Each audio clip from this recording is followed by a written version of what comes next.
Hello दोस्तों, मैं साहिल मालगांव से हूँ और मेरी इस साइट पर ये दूसरी घटना है जो मैं आप सबको बताने जा रहा हूँ। पहले मैं आपको अपने बारे में बता दूँ कि मेरी हाइट 5 फुट 8 इंच है और मैं 25 साल का हूँ और मेरा लंच 6 इंच का है और मैं चुदाई करने में बहुत एक्सपर्ट हूँ। अब मैं अपनी स्टोरी पर आता हूँ। ये बात आज से कुछ महीनों पहले की है। एक दिन मेरी आंटी ने मुझे शाम को कॉल किया और बोला कि उनकी बेस्ट फ्रेंड की बेटी की शादी है और आज मेहंदी की रस्म है और तुम्हारे अंकल आज बाहर जा रहे हैं। क्या तुम मेरे साथ चलोगे प्लीज?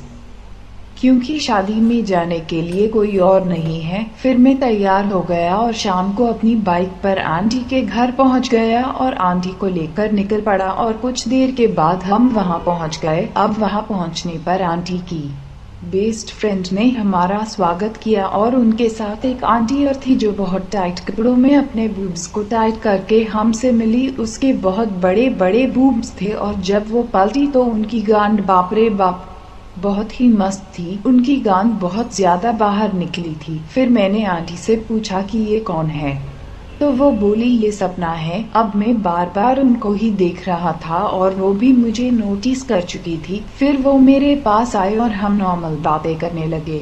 अब जब हम बातें कर रहे थे कि तभी मैं उनके बड़े बड़े बूब्स को ही देख रहा था। फिर हमें आंटी ने आवाज देकर बुलाया क्योंकि दुल्हन की मेहंदी दिखाई जा रही थी और सबे के पीछे एक खड़े होकर देख रहे थे। अब मैं सपना आंटी के पीछे खड़ा था और अब मेरा दिल उनकी बाहर निकली हुई गांड देखकर मचलने लगा। तो मैंने सोचा क्यों ना एक चांस मारा जाए। फिर मैंने अपना लंच जो कि आधा खड़ा था वो आंटी की गांड पर टच कर दिया और वो झट से पीछे पलट कर देखने लगी तो मैं डर गया। लेकिन आंटी ने एक नॉटी स्माइल देकर फिर आगे देखने लगी। अब मुझे ग्रीन सिग्नल मिल चुका था। अब मैं और आगे होकर लंड को गांड पर महसूस करने लगा और वो भी अपनी गांड पीछे करके लंड को दबाने लगी। फिर मैंने इधर उधर देखा तो अब हमें कोई नहीं देख रहा था और फिर मैं अपना एक हाथ आंटी की गांड पर रखकर आगे झुककर देखने लगा और फिर धीरे धीरे गांड को सहलाने लगा। फिर सब वहां से हटने लगे और मैं थोड़ा दूर हटकर खड़ा हो गया। फिर आंटी मेरे पास आई और मुस्कुराते हुए बोली कि मजा आया। तो मैं बोला कि अभी कहाँ मजा आया।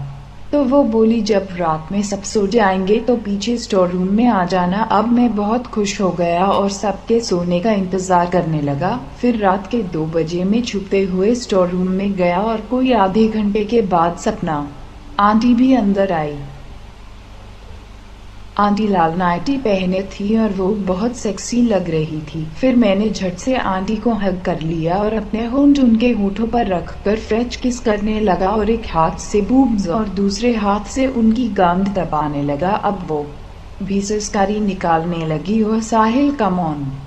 तो मैं भी जोश में आ गया। अब मैंने आंटी के मुंह में अपनी जीभ डाल दी तो अब आंटी मेरी जीभ आइसक्रीम की तरह चूसने लगी। अब मुझे बहुत मजा आ रहा था और फिर मैंने उनकी नाइटी उतार दी। वो ब्लैक ब्रा और ब्लैक पैंटी में थी। अब मैं ब्रा के ऊपर से ही उनके बड़े बड़े बूब्स दबाने लगा और अब वो मेरा लंग पैंट से बाहर निकाल कर सहलाने लगी। फिर मैंने उनकी ब्रा भी उतार दी और जमीन पर लेटाकर बूब्स के एक निप्पल को अपने मुंह में भर लिया। अब वो मेरा सिर अपने बूब्स पर दबाने लगी थी। फिर मैंने उनके दोनों बूब्स को चूस चूस कर निचोड़ डाला और अब मैं किस करते हुए नीचे सरकने लगा तो अब वो मौन कर रही थी। फिर मैं उनकी पैली के ऊपर से ही किस करने लगा। अब वो बहुत गर्म हो चुकी थी और उन्होंने मुझे उठाकर एक जोरदार किस करते हुए मेरे पूरे कपड़े निकाल दिए और नीचे बैठकर मेरा लंच चूसने लगी। अब मेरे मुंह से सिसकारी निकल रही थी। अब मेरा लंच एकदम कड़क हो चुका था और वो मेरे लंच के आगे वाले हिस्से पर अपनी जीभ बहुत मस्त तरीके से घुमा रही थी। फिर आंटी बोली कि अब मुझे चो दो प्लीज। फिर मैंने उन्हें डॉगी पोजीशन में किया और पीछे से लंच एक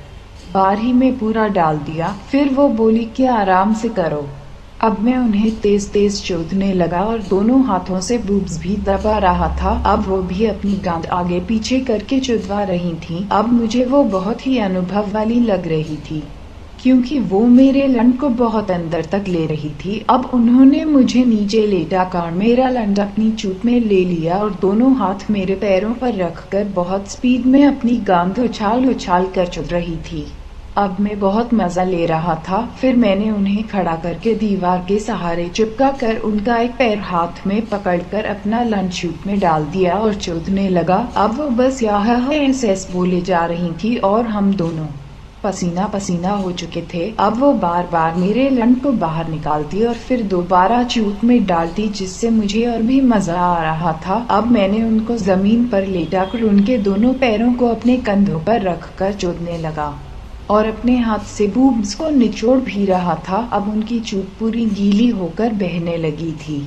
शायद वो 2 बार झड़ चुकी थी, लेकिन अभी भी मजे से चुदवा रही थी। अब मेरा लंड भी हार नहीं मान रहा था और जोर जोर से धक्के मारे जा रहा था। फिर आंटी मुझे नीचे करके मेरे लंड पर सवार हो गई, तो अब मैं उनके बूब्स मुंह लेकर चूस भी रहा था। अब वो ऊपर से और मैं नीचे से धक्के लगा रहा था और फिर मेरा पानी उनकी चूत में ही निकल गया और वो भी मेरे साथ में ही झड़ गई और झट से मेरा लंड मुंह में लेकर चाटने लगी। अब वो मेरा पानी ऐसे चाट रही थी जैसे उनको शहद का मजा मिल रहा हो और चाट चाट कर मेरा पूरा लंच चिकना कर दिया। फिर मुझे किस करके बोली कि तूने तो आज बहुत मजा दे दिया साहिल। फिर मैं बोला कि मजा तो आपने मुझे दिया था। उसके बाद हम अपनी अपनी जगह पर जाकर सो गए।